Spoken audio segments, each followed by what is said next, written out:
Bonjour à tous. Alors, c'est Sifel, on se retrouve dans mon pseudo-atelier.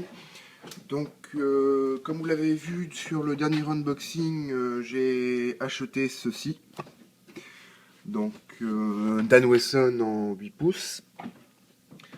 Alors, l'ancien propriétaire a fait, selon moi, un entretien qui me plaît pas beaucoup. Il y a pas mal de poussière, de trucs qui ressemblent à de la peinture de paintball. Et donc je vais le... Et la peinture est abîmée. Donc je vais le démonter complètement, le repeindre, le regraisser et le remonter. Donc je vais vous faire profiter du démontage. Donc alors moi ce que j'utilise c'est des petites tournevis précision et des tournevis c'est tout ce qu'il y a de plus simple. Hein. Il n'y a pas besoin de beaucoup de choses en plus pour démonter le Dan Wesson. Alors on va commencer par démonter le barillet. Donc vous poussez, vous le sortez, vous enlevez les douilles. Vous attrapez la tigette. Alors moi elle a tendance à se desserrer toute seule. Donc de temps en temps il faut penser à la visser. Donc elle se visse en anti-horaire. Donc en horaire elle se dévisse. Donc là l'arbre sort. On peut enlever le barillet de l'autre côté. Alors à l'intérieur, côté avant, bon, ça va pas venir. On a derrière ce qui sert à aider à l'éjection des douilles, donc ce petit bras. Une fois enlevé à l'intérieur du barillet, toujours sur l'avant, il y a un ressort qui vient dans ce sens aussi, qui vient appuyer sur cette partie-là du Dan Wesson. Donc on fera gaffe à ne pas le perdre. Hop. À l'intérieur de cette petite pièce, il y a également un ressort pris dans lequel est pris une petite pièce de métal qui vient verrouiller le barillet une fois fermé. En fait, quand vous poussez le bouton qui est ici pour sortir le barillet, c'est sur cette petite pièce là que ça va s'appuyer. Donc là aussi il faudra faire gaffe à ne pas la perdre. Moi j'ai une grande boîte à côté où je pose tout. Donc ça également. Ceci, ça je vais le mettre de côté parce que ça va aller à la peinture. Donc on va s'occuper de la crosse. Donc la crosse, tout simple, hein. Il y a juste à tirer, à écarter légèrement d'un côté puis de l'autre, et la première partie s'en va. Donc la deuxième partie, beaucoup moins évidente. Donc c'est pareil, hein, c'est juste du plastique emboîté, il faut faire gaffe. Ici, je l'ai cassé lors du dernier démontage, ou c'était cassé quand je l'ai eu, je sais pas, j'y étais allé un peu fort. Faut faire gaffe à une petite pièce de plastique, bon c'est pas gênant si ça casse, hein, c'est juste qu'il n'est pas très épais.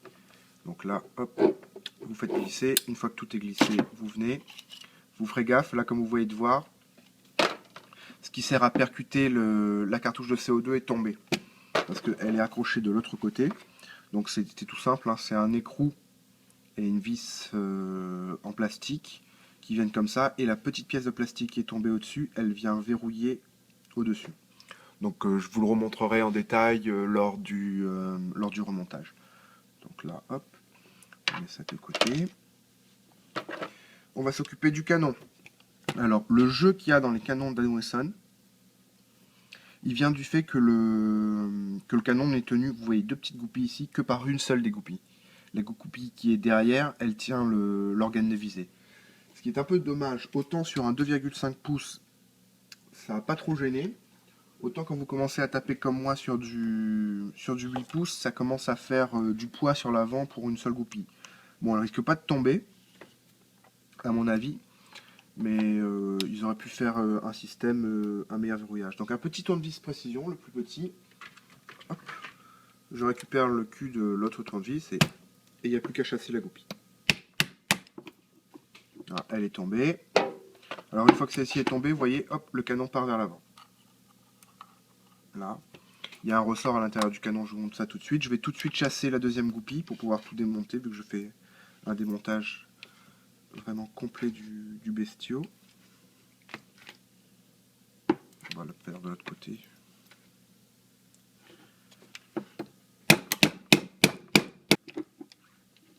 Voilà, la copie est tombée. On se met les goupilles de côté. On va prendre, maintenant on pose ça de côté. On va prendre le canon.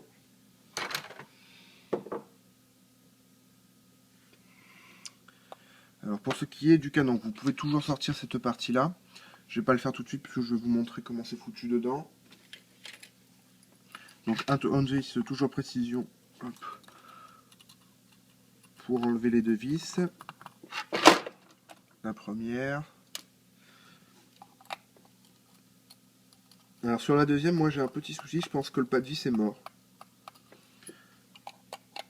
Et la deuxième. Donc la pièce s'ouvre en deux. Elle est bien emboîtée, donc au petit tournevis à la limite pour commencer à écarter.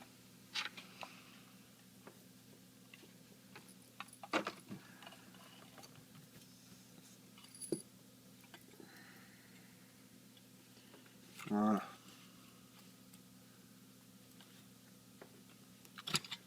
Voilà, hop. Donc, la pièce à l'intérieur, c'est comme ceci. Donc vous voyez le canon. Il y a un petit ressort au bout qui se loge dans cette partie-là. Alors pourquoi le canon est mobile? C'est pour également le verrou du barillet entre chaque tir quand le barillet tourne. Donc le canon s'enfonce légèrement, le barillet tourne et hop, la bouche vient se renfoncer. Hop là, je vais vous montrer.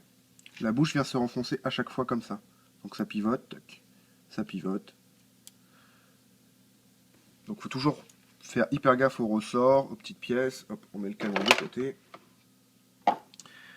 Ceci, il n'y a plus rien à démonter dessus. On le pose également de côté. On reprend le corps. Et là, on va s'attaquer au gros de la bête. On va se prendre un embout ici.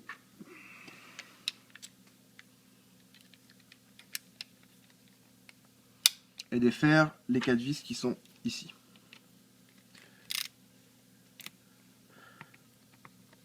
Donc je vous reprends juste après. Alors une fois les 4 vis tombées, on va pouvoir ouvrir le Dan Wesson. Alors faites gaffe, il y a un ressort sur ce côté-ci qui peut être aperçu là. Faites gaffe à ne pas vous le prendre, il n'est pas très comprimé, c'est le ressort qui sert à rabattre le marteau quand vous tirez. Donc entre parenthèses, vous voyez quand vous tirez, ici il y a le bras qui fait tourner le barillet, le marteau qui s'arme, vous verrez le mécanisme immédiatement. On écarte tout doucement les pièces. Petite indice de précision. Donc voilà la première partie du corps. Donc on a accès complètement à l'intérieur. Donc le bloc détente, le bloc marteau et l'arrivée de l'empreinte gaz. C'est vraiment tout con. Donc quand vous appuyez, je vais pas le faire parce que comme c'est pas refermé, quand vous appuyez sur la détente, ça soulève le bloc du marteau jusqu'à un moment où la détente glisse et donc le marteau se rabat et vient appuyer sur le percuteur. Donc pour continuer le démontage, on enlève hop, tout doucement le bloc détente. Donc vous voyez, c'est l'ensemble de 2 pièces. La détente en elle-même et le bras qui sert à faire tourner le barillet. Vous faites super attention. De l'autre côté, il y a un petit ressort qui sert à faire jouer le bras, qui est bien pris dans l'axe. Il faut faire vraiment gaffe à ne pas le perdre celui-là, comme tout le reste d'ailleurs, mais il est vraiment tout petit. Et c'est plein de graisse, il va falloir tout nettoyer, tout regraisser, mais ça, on verra ça après. On continue, on va sortir le bloc du marteau. Là, alors il vient avec cette pièce-là, vous ferez super gaffe, il y a des petits cales en plastique. Il y en avait 2, mais je trouve que ça sert le cache quand il y a les 2, donc j'en ai enlevé un. Donc vous posez votre doigt ici, vous comprimez légèrement le ressort, vous enlevez le petit cache en plastique, hop, et vous soulevez tout doucement la petite boîte en métal jusqu'à ce qu'elle sorte. Voilà. Donc là, le ressort est détendu. Hop, vous pouvez faire venir le bloc d'un seul trait. Donc lui, il est constitué de 3 pièces de métal. Donc le bras sur lequel s'articule le ressort, le marteau en lui-même et la petite pièce qui vient faire charnière en dessous, qui est elle-même composée d'un tout petit ressort et d'un petit bras qui permet, quand la détente soulève cette pièce, passe au-dessus, donc le marteau se rabat, et quand la détente redescend, elle s'appuie dessus, juste pour pouvoir repasser. Donc encore là, vraiment un micro-ressort cette fois-ci à ne pas perdre. Et également la bague qui se trouve sur le bras, faites gaffe en manipulant de ne pas la faire tomber. Ensuite, pour ce qui est du reste du gun, on va reprendre le tournevis Cruci Précision. On va défaire la toute petite vis qui se trouve là. Ça y est, donc ça permet de faire venir le bloc avec l'empreinte gaz. Là, vous avez du caoutchouc à l'avant qui permet d'étanchéifier le cul des douilles, la petite vis et le petit picot qui sert à percuter les cartouches de CO2. Hop là, et là j'ai mon caoutchouc qui tombe, vous voyez, c'est un bon moyen de perdre ces trucs là. Voilà. Ensuite, vous avez ce petit bras en métal. Alors, en fait, quand vous appuyez sur la détente, ce bras, de toute façon, vous verrez si vous avez Dan Watson sur l'arrière, le bras monte et vient interposer pile au niveau du percuteur la petite pièce en fer. Donc le marteau, en fait, il tape sur cette petite pièce en fer qui, elle, tape contre le percuteur. La voici. Hop, j'ai oublié de vous faire commencer par là. C'est ma faute. Ici, vous avez un embout, le guide de la sécurité pour faire sortir le truc, qui se démonte avec un tournevis plat. Vous pouvez commencer par là, ça vous évite de le tourner. Hop. Voilà. Ça, la pièce, moi je la mets à la peinture, donc elle va avec le barillet. Donc à l'intérieur, vous avez ce bras articulé qui glisse, donc qui s'occupe de la sécurité essentiellement. Il restera que le petit bloc à défaire.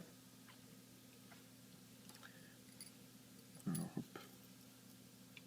Ah, juste au-dessus, oui, il y a le petit truc en plastique, j'ai oublié de vous en parler, qui sert à stabiliser le barillet, qui se vient juste au-dessus du bloc des dents. C'est vraiment une toute petite pièce de plastique avec une lanière un petit peu mobile. Donc ici, on va le sortir tout doucement en faisant gaffe. Bon, il n'y a pas beaucoup de pression sur le ressort. Là, le voilà. Et voilà, on a à peu près, on a tout démonté. Il reste le bras du barillet qui s'enlève tout simplement vers l'avant. Une fois que la vis est tombée, si vous voulez, la vis qui était ici permet de le verrouiller en position. Donc, alors pour ce qui est pour démonter les organes de visée, donc la goupille est tombée, donc cette partie-ci, elle est libre. Il ne reste plus qu'à libérer la vis de réglage au-dessus. Voilà. Vous faites attention, il y a un ressort dessous pour le réglage qui permet d'obtenir une résistance. Donc c'est un ressort là, et la vis qui va avec. Le bloc, donc vous pouvez de nouveau le démonter, il y a un autre ressort à l'intérieur, et ainsi que le cran de mire de le décaler. Ça permet de, si vous voulez vraiment peindre en détail, moi j'hésite encore à laisser cette partie-ci couleur chrome, le peindre en chrome, histoire d'avoir un Dan Wesson biton. Je verrai, je vais déjà commencer par peindre le corps, préparer la pièce de toute façon, et je verrai après. Donc voilà, le Dan Wesson est entièrement démonté. Donc moi les parties que je vais mettre à la peinture sont hop, les deux pièces du canon, le barillet, la sécurité, le corps, le cran de mire, le bras. Alors pour ce qui est du bras du barillet, on ne fera pas de peinture, on protégera pour la peinture la partie qui va à l'intérieur du corps, sur l'articulation. ça sert à rien de la peindre, c'est une pièce cachée. Et de deux, ça va l'élargir, donc augmenter les frottements. Et également, je ne passerai pas à la peinture la partie sur laquelle s'articule le barillet. Donc en fait, je vais isoler avec du scotch de peintre et je peindrai le reste. Donc moi je vais me lancer dans du ponçage, enfin du nettoyage, du ponçage, du renettoyage, un petit coup d'acétone pour dégraisser. Ensuite, sous-couche et peinture, je vous reprends une fois tout ça fait pour le montage.